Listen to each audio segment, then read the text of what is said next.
the B-roll. I am Crash and Burn, and with me as always is Mike Montgomery. Yo! And sad, shitty, no good, rotten, really, really crappy news. Gilbert Gottfried, the greatest voice in America, frankly, has passed away at the age of a young 67, and I am as annoyed by this sudden passing that has just in the last couple of months we have lost a lot of comedians who are not very old. No, they really are. And this one in particular, I think sudden is a very good word for it, because I just saw it pop up on Facebook and I was like, wait, what?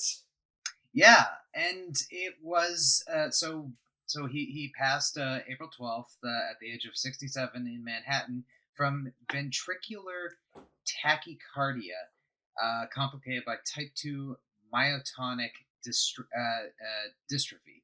So these are genetic ailments that just went, and there's not it's the great tragedy of benign existence. You can't be angry at anything in particular. Nothing went wrong. It's just his body did a thing. Yeah, no, it's very much one of those, this sucks. Yeah. But it was also just gonna happen. It was gonna happen, but we could have gotten so much more out of him. Like, at 67, Yeah. I mean, it's not necessarily young, but you can still do amazing comedy. And he was still doing amazing comedy at 67. Oh, no, he absolutely was. I know there was a video posted from Live at 5 from an interview that they did with him in 2004. And when I say interview, I use the term very loosely because in the opening, Bruce Frisco accidentally pronounces his name wrong, and Gilbert Gottfried starts improvising for the entire segment. Yeah, no, it's something to see. You should definitely check that out if you can. I think it's on Twitter or it's on TikTok. It's probably on YouTube. But yeah, he really took charge of that segment and completely fucked them. It was terrific. Oh no, yeah, it was wonderful, and I've seen people kind of responding to it like, well, I feel bad for Bruce the Star, or well, Gilbert probably wasn't invited back after that. And from my perspective, it was like, those two reporters got absolute gold and didn't even really have to do anything. Yeah, no, there is no doubt that they both consider that one of the greater interviews or segments they were ever involved in, simply because, as someone who is a reporter and actually does do this kind of weird nonsense, getting the opportunity to talk to some celebrities who really know how to have some fun can just make your job, your entire day, just ever so damn splendid. Like, I had the chance, the luck, the honor to interview Brian Posehn years ago, back when he was actually writing Daredevil, and that was a delight of a conversation. When I interviewed Kenny and Spenny from Kenny versus Spenny, they actually did a little performance back and forth in emails and phone messages, just for me, of their show. Nice. Where they're like, no, don't listen to Kenny. He's such an asshole. And then Kenny would email me and be like, was Spenny talking to you? He's such a fucking little piss ass. And it wasn't stuff that was getting into the article. It was purely for my personal entertainment. And when you can get a performer who shows up to these kinds of interviews all the goddamn time to break and have a little fun, it's always classic gold. If you don't get one question that you were supposed to have answered, asked, but you get this dream of just beautiful charm, no one's going to be angry at you. Guaranteed that no one at that station was upset with Gilbert Gottfried. The No. only reason he didn't get invited back is I don't think he ever came back here. Yeah. It's Halifax. No one comes here. If you came here, it's probably by mistake. Oh, probably. And also, as you were sharing that story, this just occurred to me, and for the sake of comparison, do you remember that entertainment reporter in LA, I think it was, who in an interview accidentally mixed up Samuel L. Jackson with Lawrence Fishburne? Oh, yes. That was quite cringe. Yeah, no, it's just gonna say, because that guy, like, you could tell, like, Sam Jackson is just tearing into him, Mm-hmm. and it's also funny improv, but at the same time, you could tell that this reporter just wanted to crawl under his desk and die. Oh, absolutely. Like, there are times when it backfires in that sense, when you become the subject which they are riffing on, but guaranteed, for good or ill, that is definitely in his sizzle reel and at the top of the Google responses to searching his name. And, in the land of clicks, whoever has the most is king. Doesn't matter why. But basically, yeah. And, like, the simple fact is that compared to that, Bruce and Star in that segment are clearly just having the time of their lives. Well, I mean, the fact that they're essentially choking on laughter is possibly an indication. Little bit. Yeah. Another segment that I ended up stumbling across on Twitter is the You Fool segment from Hollywood Squares back in 1999. Oh, yeah. Where the only square left on the board is Gilbert Gottfried's, and he decides he's just going to fuck with everyone. I want to claim that I watched that on its original broadcast because for some ungodly reason, I used to, as a young teenager, watch an awful lot of network television, specifically anything that was like on CTV and ASN. And I watched an absurd amount of that specific iteration of Hollywood Squares. And I remember that clip. I didn't even have to like rewatch it. It's just I remember that. That was beautiful. That was like the true potential of what those kinds of idiotic shows can be. Oh no, I had watched Hollywood Squares pretty much religiously around that time period as well. I mean, I couldn't tell you for sure now, but I may have seen it when it aired. Yeah. I mean, like, that's the thing. But they mostly all blended together. It's Hollywood fucking Squares.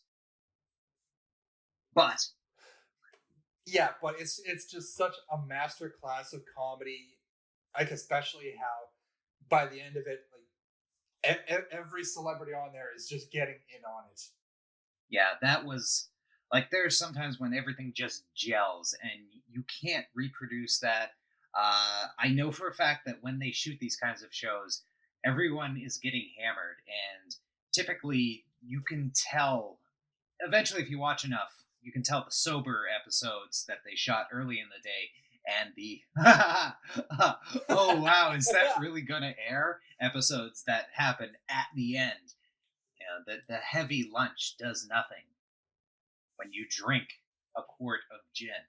So I would say that was definitely a late in the day episode, possibly even late in the season. So everyone's really just letting it go. Like, this is full on drunk as shit laughing at each other.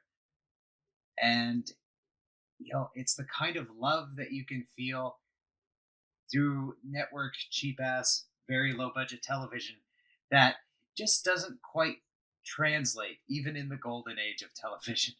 That's right. I demand that my creatives be shithouse wasted far more often. I mean, let's be honest. 9 times out of 10, the best stuff you get probably came from the drunk shows. I mean, like, I don't make the rules, but here we are. I think the only other thing to note would be just how uh, easily the most unique voice in comedy in multiple ways, and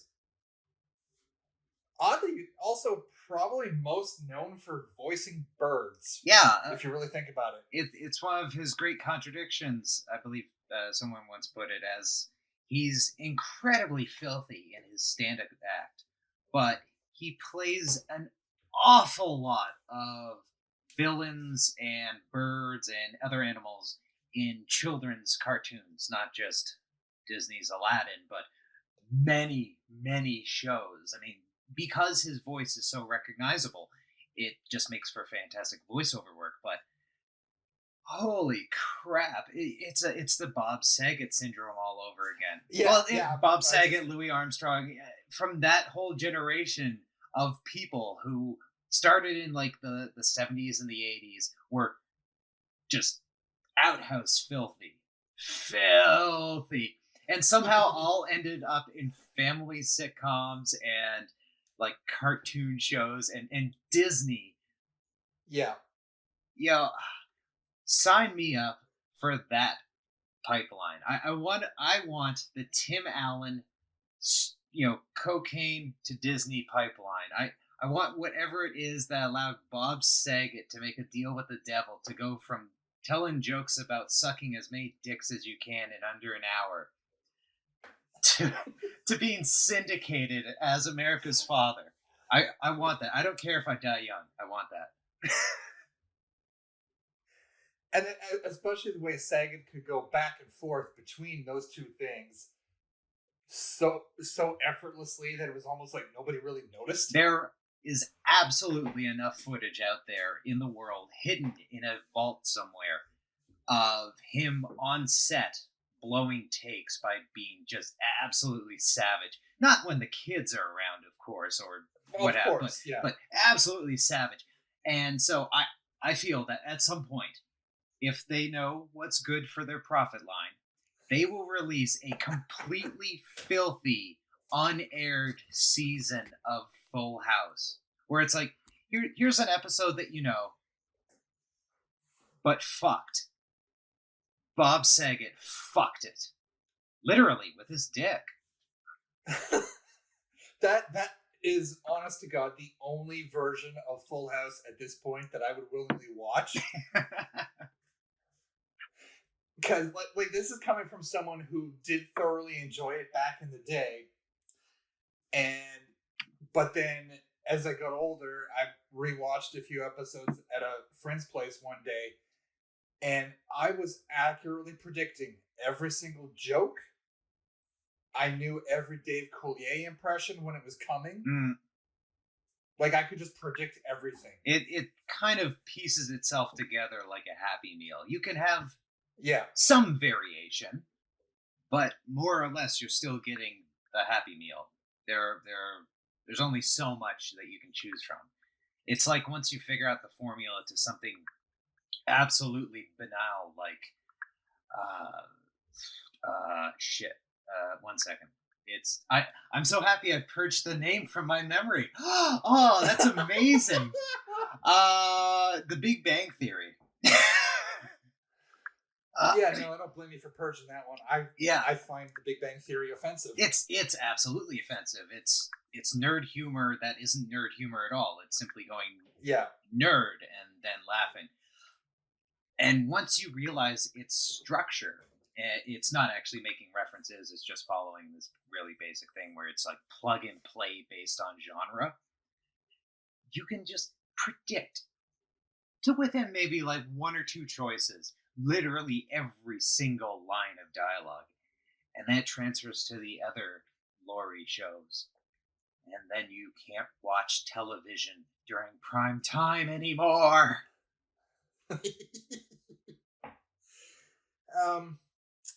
But I think also one final note with Gilbert Gottfried would be, if nothing else, if you haven't, you need to check out what may be the most natural and effortless comedy ever done, which is Gilbert Gottfried reading 50 Shades of Grey. Oh, yes. Yeah, that is a modern-day classic. Like, I'm serious. That is possibly one of the greatest couple of minutes you can ever spend in your entire life. And it's possibly the greatest thing to have ever come out of that book series. Because there ain't much else.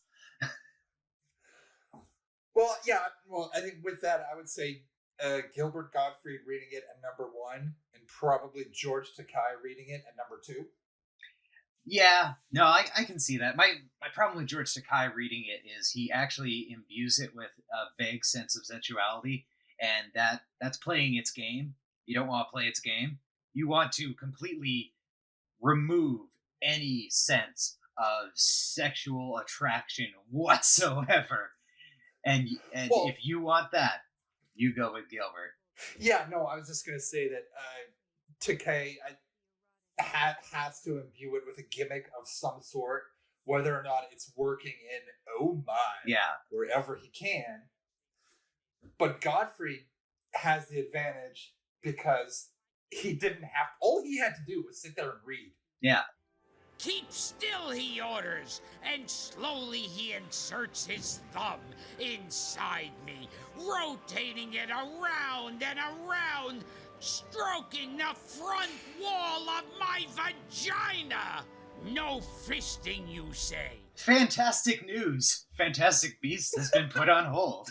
As Warner Brothers has shifted with their merger / purchase by Discovery into Warner Discovery Discover Warner Discover Bros, whatever the hell they end up fully calling that, they're taking a good look at their projects. And one project that seems to be perpetually doomed in a couple of different interesting ways is the Harry Potter sequel random series. I don't know if they ever gave a number as to what it was originally supposed to run for. Fantastic 5. Beast. 5? So it was supposed to go to 5? It was originally supposed to be 5, and it may not make it past 4. It right now, and I asked you if that was official specifically because a certain, shall we say, tiny alien roommate of mine last night on Twitter called out a Harry Potter news service for posting a article from Variety and claiming that Fantastic Beasts was officially done, even though nowhere in the article does it actually say that. Oh no, it's not necessarily. It's like paused. They're giving consideration based on box office that will occur tomorrow when it is released, and from there determine if they want to flush any more money down the drain, because this was supposed to be one of their primary big tent productions. This was supposed to bring everyone in, just like, well, I guess Lord of the Rings was supposed to, but kind of crapped out because those last 3 movies weren't very good. And, of course, Star Wars eventually did for Disney. This is supposed to be their, like, big epic fantasy thing where they can do whatever they want. And it's kind of just been fizzling out in one or two ways. The first, of course, and we'll save the big one for the last, but the first, of course, being the constant recasting of the primary villain around which the series centers. Yep. Which, an interesting tactic, considering, ooh, he's magic, ooh. Not really good for laying down a solid chronological, like, timeline. Like, it's very James Bond, as in, like, Blofeld. Yeah, it's very James Bond. But I don't think it's that smart to actually, like, wink and nod and, like, have him holding a white cat one day and, like, it's like, oh, okay, So you're explaining it away as in he's changing his identity to say they're really kind of just I know that they will explain it away. There will be a reason, but it's hard to commit to any kind of character when every single time you see the character, he's not only performed completely differently, but like everything about him is different. He's practically Doctor Who. He's a Time Lord, and sometimes he's a dick with a flair. Sometimes he's a dick with no flair. Sometimes he's Mads Mikkelsen. And you also, just to add to that, there's also properties like, remember the Imaginarium of Dr. Parnassus? Yes. Yeah, no, that was not good. Your lead has died, so they did essentially the same gimmick as here of recasting the main character multiple times. Yeah. But that, whether you loved or hated that movie, it had the advantage of sympathy, basically, where like people knew that Colin Farrell and I think Jude Law and a couple other people that I'm forgetting all came in because they were friends with Heath Ledger and wanted to finish the film in his honor. Yeah, and it made sense as kind of a tribute piece. The script had to be adapted. It wasn't properly adapted, so none of it really made sense, but you weren't watching a film for a story. You were more or less watching a eulogy. And that's why no one watches that film anymore, because no one wants to watch the Heath Ledger eulogy. I mean, yeah, really, not wrong. However, this series has no such sympathy or belovedness with the audience. People are already saying that the new film sucks total ass, and practically no one is calling for the series to be concluded. Like, it usually, when there is a visceral reaction to something that has a massive fan base, that massive fan base becomes very invigorated and militant and starts hashtag bombing people and then threatening them. Looking at you, random Snyder assholes. And I don't see any of that here. Maybe because people who still support this genre are busy hating other people for other reasons, which is odd thing. We're still not there yet. But problem number 2, Ezra Miller. Oof. Yup. I honestly thought Ezra Miller was going to be the last thing you went to, because they are a problem for Warner Brothers on multiple levels. They are. As we covered before, Ezra is operating in a very unexpected way for someone who has the potential for multiple long-running franchises, more or less based around or certainly centering them in a main, like, core cast way. And they are burning every bridge that they possibly can. To go back to what you were discussing at the start of this segment, and Warner Brothers' tentpole franchises, Ezra Miller is in both of them. Both of them. And I could definitely see that if they decided to turn like something like The Matrix into another franchise, which they have threatened to do, bringing Ezra Miller into, or at least I could have seen bringing Ezra Miller into that. Now, no. Not happening. I mean, even the way Warner Brothers tends to drag their feet on anything even remotely scandalous, the fact that they're already at the point of maybe we should drop them is in its own way kind of impressive. Yeah, and allowing that to leak during the opening of one of their films and one of Warner Brothers' supposed to be main blockbuster features. I think at this point someone that has been brought into Warner Brothers from Discovery has decided enough of this shit. And we are going to tank this. We're going to let it make as much money as it can. But we essentially see this as a zombie property. It is dead. And it should just die, be buried, and allowed to be forgotten for a little while so that then they can come in with some new creative genius and revive the IP. Oh yeah. And there's two places I want to take that, and damn it, I just segued into both of them, but they are two different stories, so I'm going to hit one first, and then the other. Cool. Because that's how chronological storytelling works. The first problem, of course, and the final problem of our series of 3 problems behind this movie series, the Fantastic Beasts movie series, is, of course, J.K.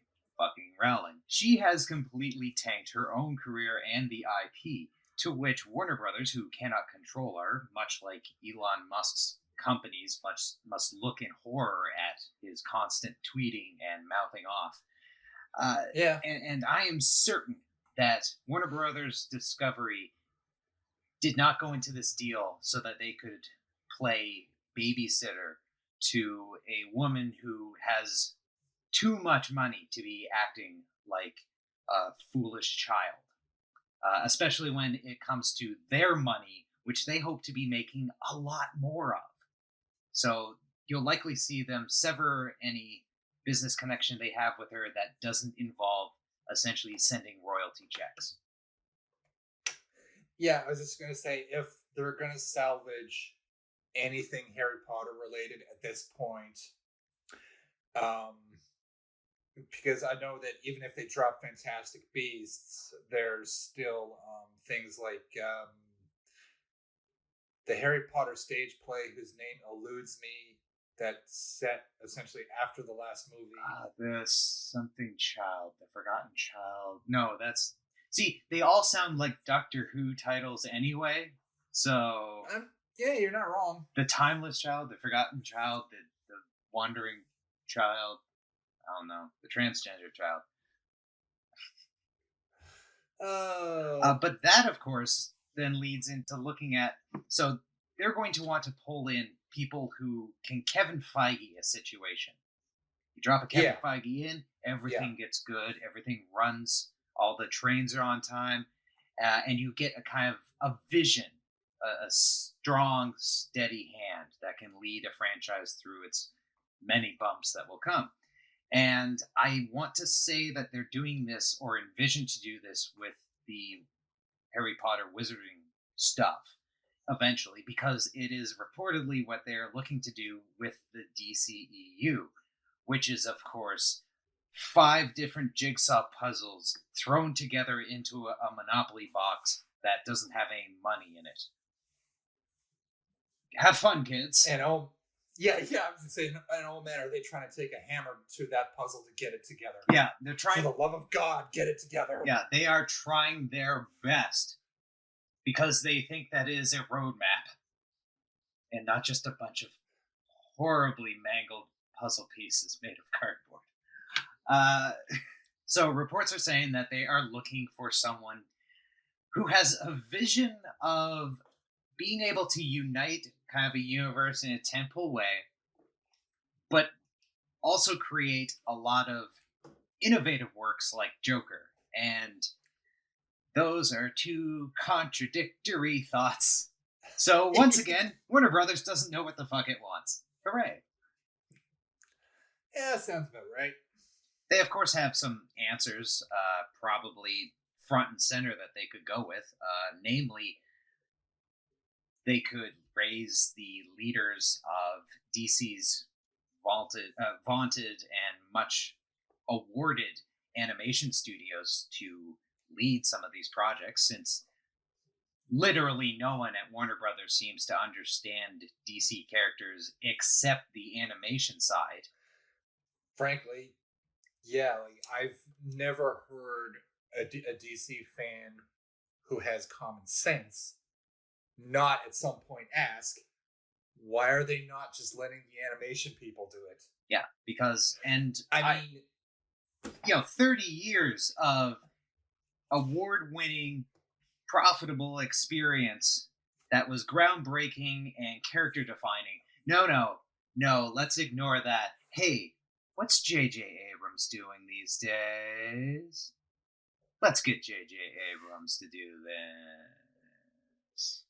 Dave Filoni and Star Wars. Yep. I'm just saying. Yeah, no, it's really, really simple. Get the geeks that have worked on this stuff for years for you to do it. Don't get random geeks, because random geeks don't know how to keep the storylines and the worlds coherent. They'll just kind of fall off on their own little geek freak passage. Get someone who has tirelessly had to work within the constraints of the established canon and lore, and actually knows the characters because they talk to the writers of these characters, or they have written them themselves.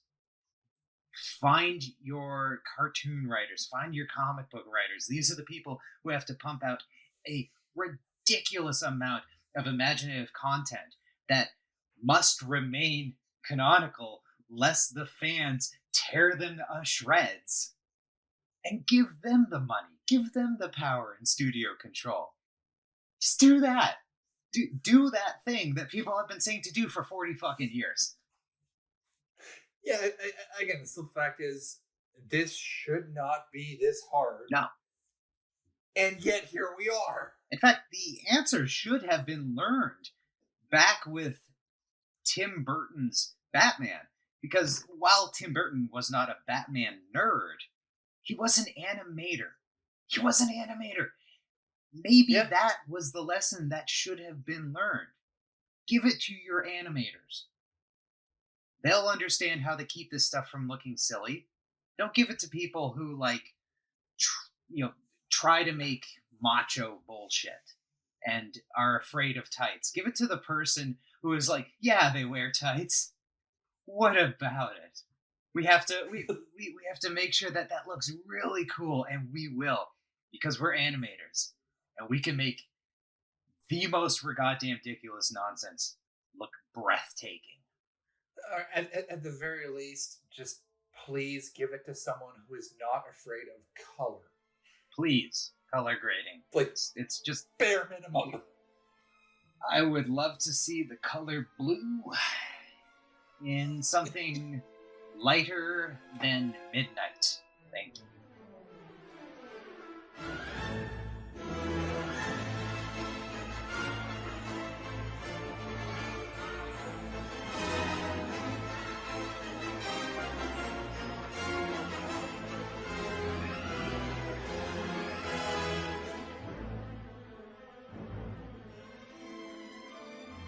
More from the DC universe, specifically the upcoming Blue Beetle film, where they've apparently had to recast the main villain. Sharon Stone was originally supposed to play Victoria Cord, a new character who was apparently created specifically for this movie. And she has had to pull out because reasons. The best one. Reasons.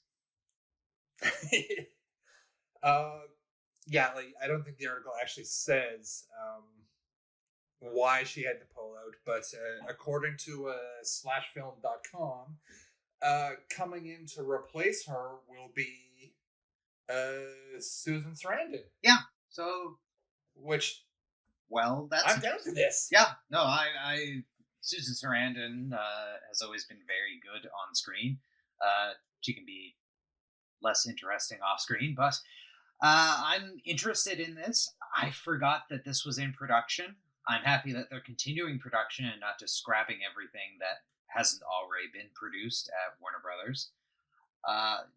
Making the character a Cord, that's curious. I don't really know much about Blue Beetle, except I know the Ted Cord Blue Beetle, mainly because, Booster Gold and Blue Beetle are the greatest pairing ever, and I am a massive fan of Justice League International. And therefore, I I am fully aware of this different version of the character that has been around for about 20 years at this point, possibly a little bit longer. I don't know much about him. I know there's something about a magical or spacefaring beetle that is on his back. That is the current version of the Blue Beetle, Jaime Reyes, who most people will probably know, if not from the comics, then most likely the Young Justice animated series. And it looks like that's the version that they're going with. I mean, I assume that's the one they're going with. It's the most toyetic. Yeah. It's the most well-known with movie-going generations and young kids at this point, because no one is watching Ted Kord leap around in tights with Booster Gold just yucking it up behind him. That it's not how most people know this character. It's how old nerds like me know this character. And even I would say you should probably make the new version, since he has actual powers and isn't just, not fat Dan Dryberg. And at this point, if you want Booster Gold on the screen, and then you're going to want to start watching Legends of Tomorrow. Yes, and you should, because that is a fantastic performance. Which of course leads to please cast Zach Braff as Ted Kord. Please. Ooh. Please. We need to have those two back together. I mean, that and first and foremost, please renew Legends of Tomorrow. Oh, of course. Please renew, hashtag please renew, or hashtag renew Legends of Tomorrow. It is a wacky show that does everything spur of the moment and off the top of its head. And when it is bad, it is very cheesy. But when it is good, it is oh so chaotic. To go into semi-comic book news, with the way the casting is going on this movie, there's apparently a rule where if you have one comic book movie, at some point you're going to get what might as well be a second comic book franchise, because Brie Larson has recently been announced as joining the cast of Fast and Furious 10, which, let's be honest, is basically a comic book movie. Yes. At this point, I treat any casting news from that series as, of course. Yes. Of course. Everyone will eventually be in these films if they run long enough. Every single actor of note, be it dramatic, action, romantic, or comedic, will eventually end up in a Fast and the Furious movie. And here's the kicker.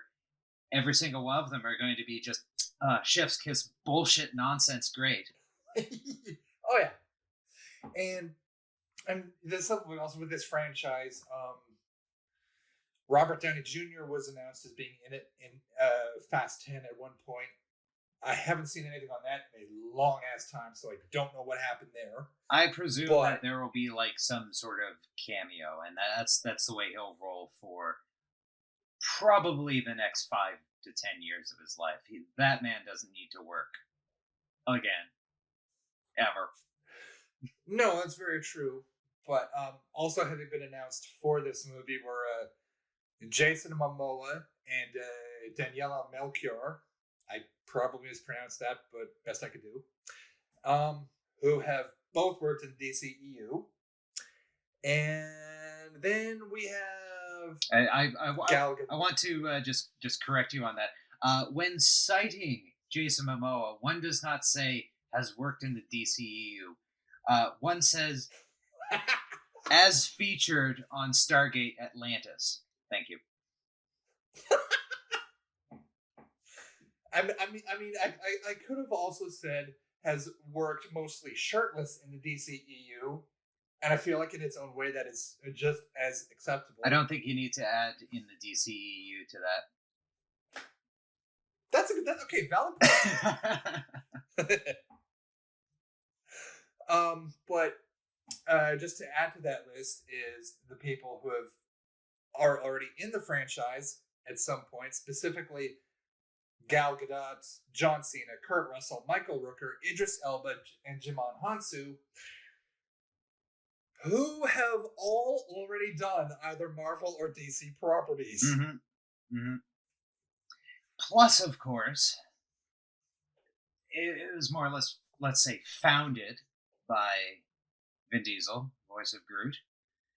Yep. Who feuded legendarily during productions with The Rock, Black Adam. It's a clusterfuck. It is a cluster.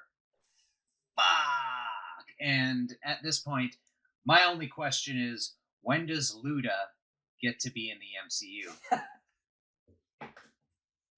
We're going to go back to Turning Red one more time, where it's been reported that Domi Shi has been named Vice President of Creative at Pixar, joining directors Andrew Stanton, Peter Solon, and Dan Scanlon in guiding the studio's filmmakers on their own productions as part of the famed Pixar Brain Trust.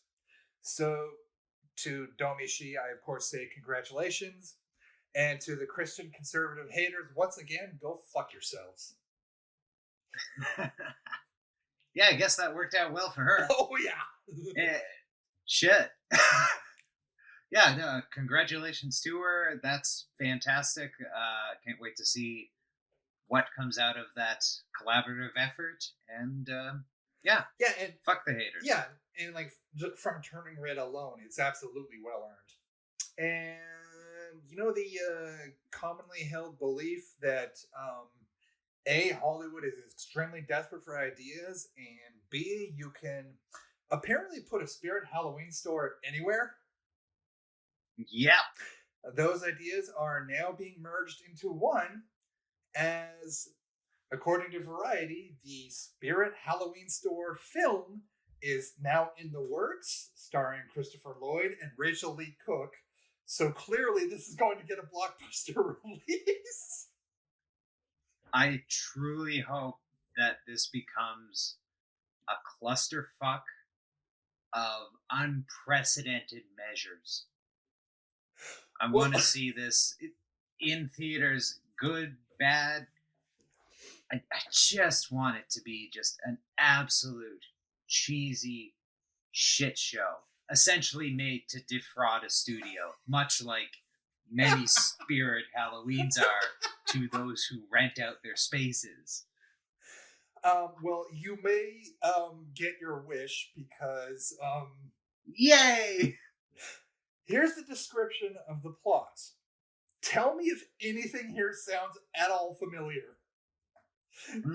When a new Spirit Halloween store appears in a deserted strip mall, 3 middle school friends who think they've outgrown trick-or-treating make a dare to spend the night locked inside the store Halloween night.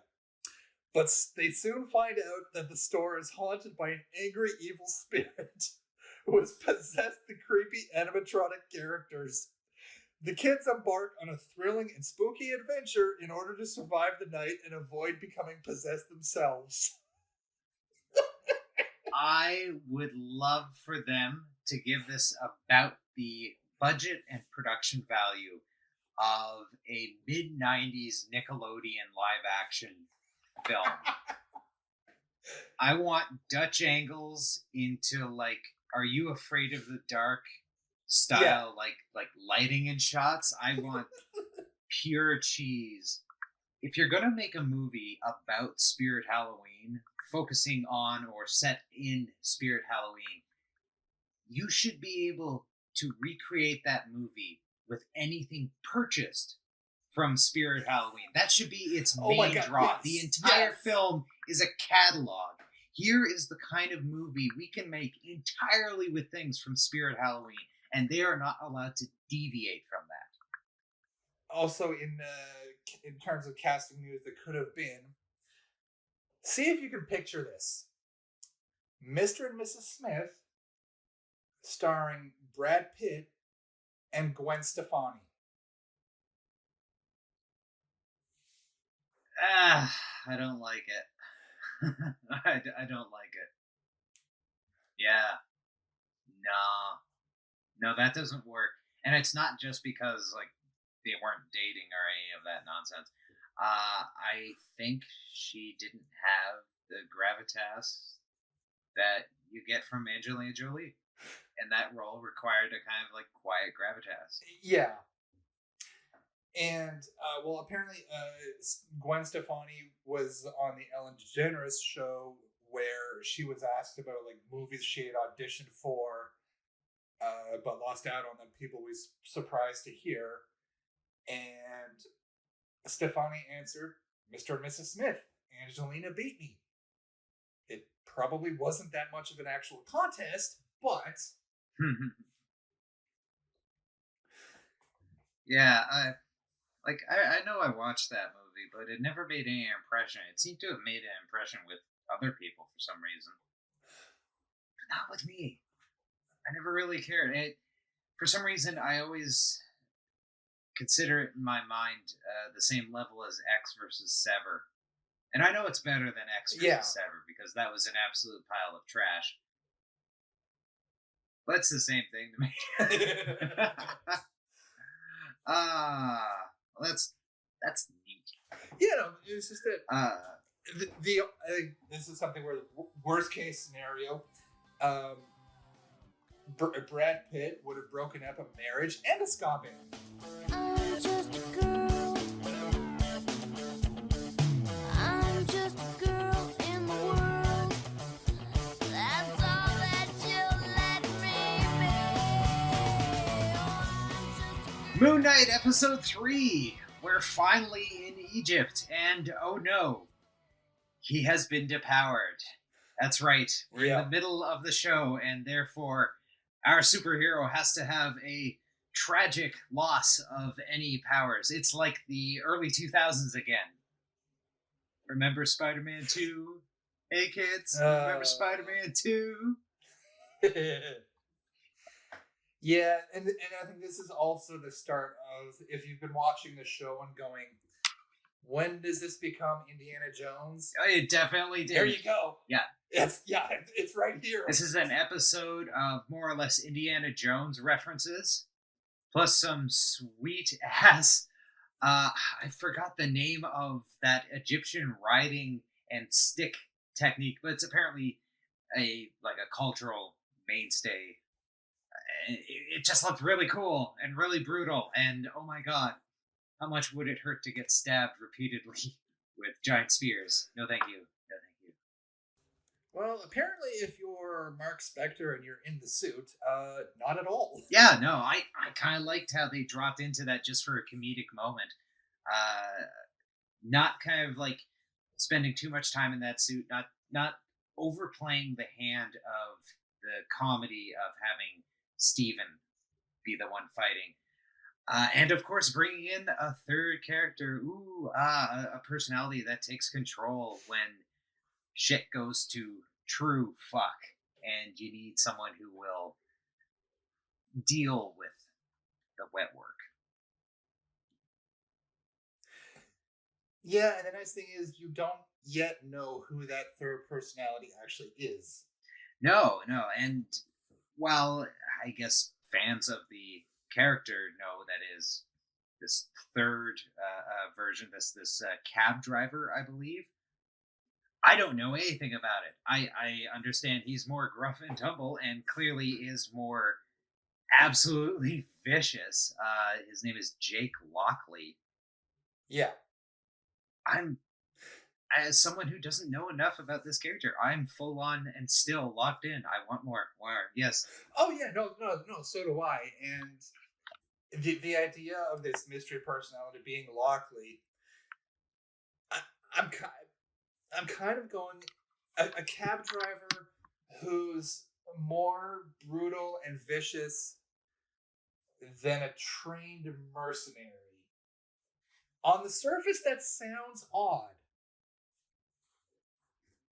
Until you understand what cabbies have to sometimes put up with. Fair. And then maybe he's the most brutal one of us all. Now, I suspect it'll be like something like, well, he's less a cab driver and more like Yeah. a fix-it or delivery guy, someone that you call to because he knows how to do shit. You know, you don't talk about him in good public. Wink, wink.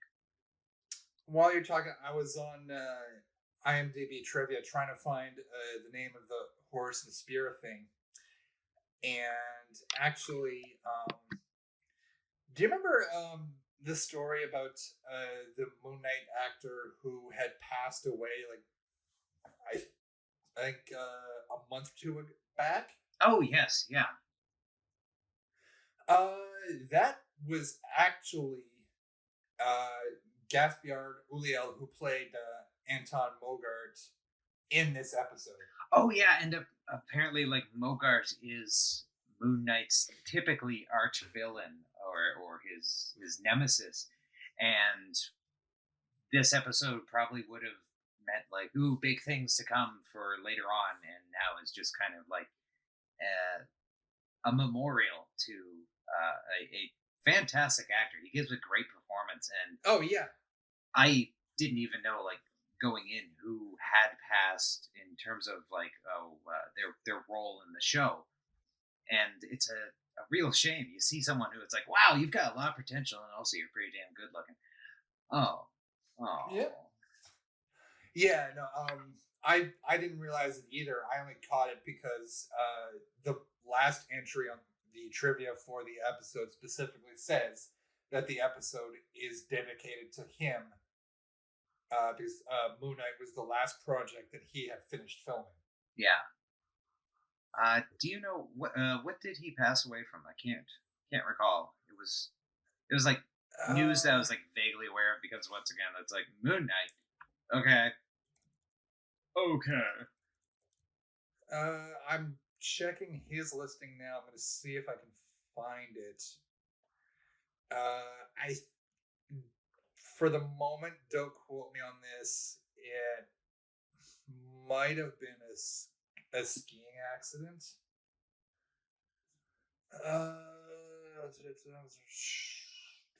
Ski accident in January. Yeah. Okay. Well, that's very sad and tragic.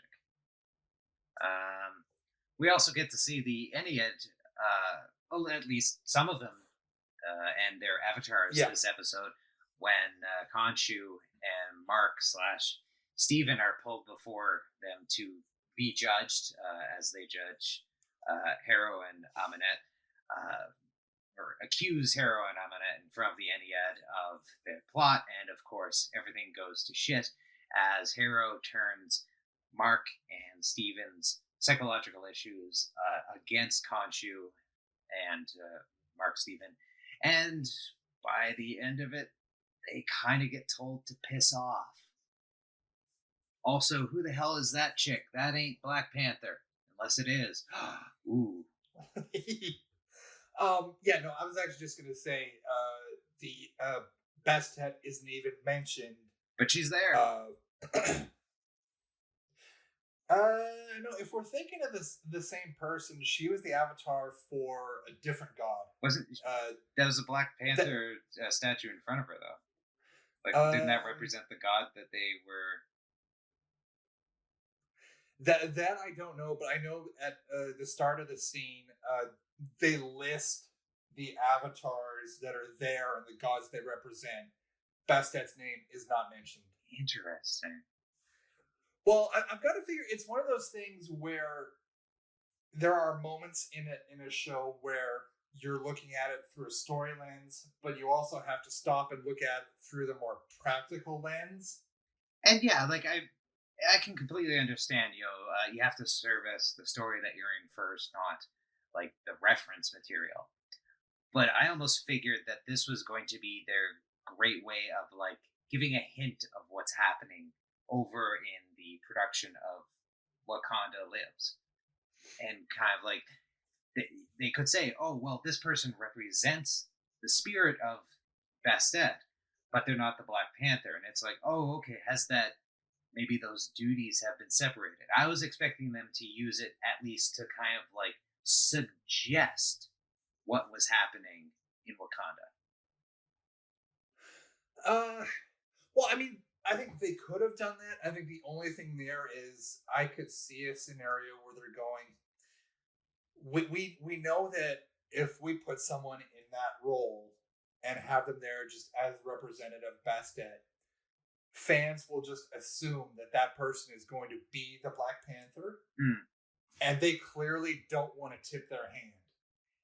Now, yeah, and it would it could have easily have just been like, you are not King T'Challa, and it'd be like, you are very observant. You know, you are not the Black Panther. No, I am the Avatar, and it's like that makes no sense. And then we move in. Like that could.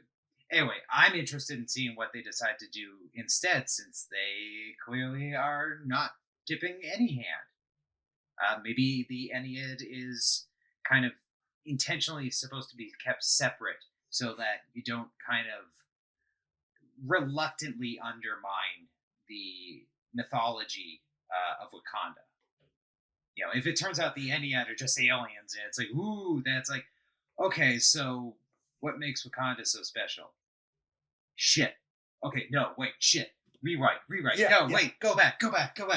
We didn't say anything. It's like, oh, okay, I could see them trying to like protect the IP and the gravitas that they've given Wakanda, as opposed to, say, the other avatars of the Ennead who don't seem to be as accomplished. Yeah. Yeah, no, fair. My problem with that scene was more apparently the Ennead are kind of morons. Oh yeah, because they believed everything that Arthur Harrow said, and just took his side so quickly. But at the same time, and this is an absolute credit to the show, I'm also going, there's ways that this could still play out that would 1,000% work.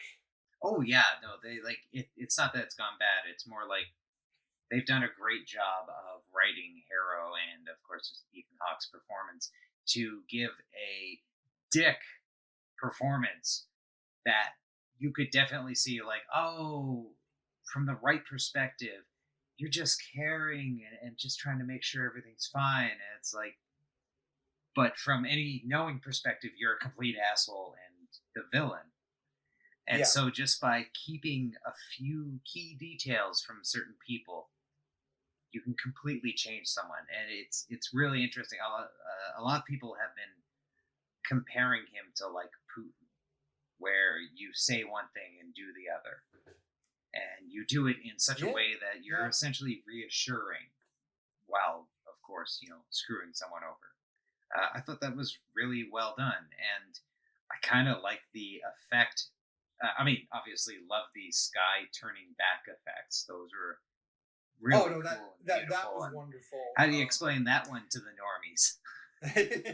Yeah, with that, I can totally see people going, well, if that's happening all around the world, why are the Avengers not looking into that? Yeah. To which I would say, who the hell cares? Yeah, I would say that kind of stuff is kind of like localized. It's sure in Cairo it's doing it, but if you go into like Libya, this guy's probably not doing much shit. By the time you hit Iran, everything's fine. Oh, true. And number one, also there's this was the more Mark heavy episode that I was kind of hoping for. Yes, it was very nice to see the more action oriented, the more like active force moving, and then have Steven seemingly being a disruptive force, and then third force, who's actually killing these people? Questions. Also, again, credit to Oscar Isaac for his work, especially his transitions between Mark and Steven, because this is the first time where instead of just seeing kind of the aftermath of that switch, we get to see the actual switch, and it's so smooth and seamless. Yeah. It's wonderful. It was really well done. I love the way that they're addressing it. They're not overplaying it. They're not overthinking it. It's just a fun little camera effect, and it's entertaining to watch, but it's not overly dramatic. It doesn't take too long. It's just, okay, one and done, and move on to the next thing. It's fantastic. Khonshu has been locked into a statue. I love the little like way that it was kind of fashioned magically out of the stone pillar. Yeah. And then locks him into this form in the temple. And it was said that there are others in the temple, and apparently there's something like 8 or 9 Ennead traditionally, but only 5 were present. Ooh, where are the others? They're in statues. These assholes have been essentially just locking people away when they become problematic over the eons, millennia, however long this nonsense has been going on. And I just really like that effect. It was cool. It was a neat way of doing it. I think it was kind of semi-referential to the blocks in Fifth Element, when you put the element on them and then like a little thing would move. Yeah, no, that could very well be. Because they're both stone pillars in Egypt. Yeah, I found the one thing that connects these two ideas. The most obvious trait they have. But yeah, I'm excited for more episodes of Moon Knight. Oh yeah, so am I. Especially for May Kalamawi as Layla, who is very much forging a new character that I am dying to get to know. Specifically with the opening sequence with the Forger, where the way the two of them were interacting, I'm just waiting to find out that the Forger is Layla's mother. Or, yeah, like Layla's far more intricate to the story, which is also suggested when Harrow's like, ooh, he's got secrets he's not telling you. And from what I read, apparently Mark was probably responsible for the death of her father. But she don't know that, and Mark doesn't want to tell her. So, see where that goes. Well, I mean, you could be right. I'm kind of hoping it's not that, just because we did see something similar to that in Hawkeye. Yeah, we did see something. Well, yeah, we saw something practically directly similar to that. But I think in Hawkeye, it was the Kingpin pretending that, like, oh, it was only Hawkeye who killed, only Hawkeye. This is more like, no, I'm responsible, but I didn't mean to be. There, Hawkeye was 100% responsible, and he meant to do it, but it was manipulated. The whole situation existed because of manipulation. Maybe Khonshu's the kingpin of this. He seems to be more like, in this regard, I don't think he's the big bad villain, the secret villain of this. I don't think he has his shit together enough. I think next season he will be, when he finally gets his shit together. This is him preparing. Yeah, no doubt. And if that is the theory about what Mark is hiding from Layla, like I said, I hope it's not that. But if it is, I have the utmost faith that the writers will make it work. So I would not be disappointed either way. Yeah, I have pretty decent faith in Marvel's creative team. I have learned that over the last 14 years. Yeah, exactly. Oh my, yeah. Oh no, that's 14. Also, at the meeting with Anton, Layla's, for lack of a better term, necklace, that if you go back to the mention of the previous episode, that she would essentially be the Moon Knight after Mark. And she's already wearing Moon Knighty weaponry jewelry. Yeah. That she draws out essentially the same way that Mark draws his blades. I think, she's much more tied to the fundamental backstory of this than they are letting on. Mark was probably just in the way, and she was always going to become the Moon Knight or something like that. He is the interloper in her story. At the end of this, we're going to realize it was never really about him. That could very well be, because Oscar Isaac has only signed on for the one season. He's not signed long term. Which is a really fascinating move for Disney, but then again, I think they have his number if they need him. Oh, no, I mean, it could very well be the simple fact that after Star Wars, they were basically going, look, we're sorry, whatever we need to do. I think he'll be back for more. I just think that they're trying to offer him a way of, like, exiting if he felt like this went tits up as well. Or it could simply be that if he can't sign on for a season 2 for whatever reason, they may be building Layla as a backup. It's a smart thing to do. Yeah, no, it absolutely is. And I'm 1,000% okay with it. Yeah, I'd watch that. You know, I'm still interested in the last 3 episodes of this season, but I'll watch that too, damn it. I'll watch it all. Oh, yeah.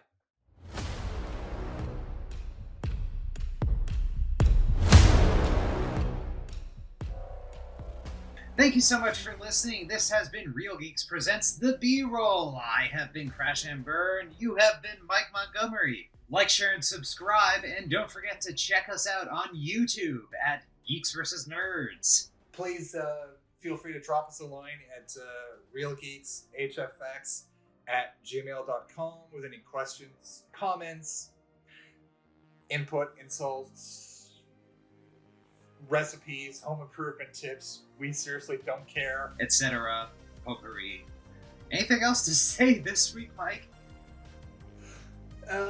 Just join us, well, from this episode, probably in a few days, when I have to torture myself with Sonic 2. It's not as bad as you think. It's not as good as you think, but it's not as bad as you think. Join us! See you later! Bye!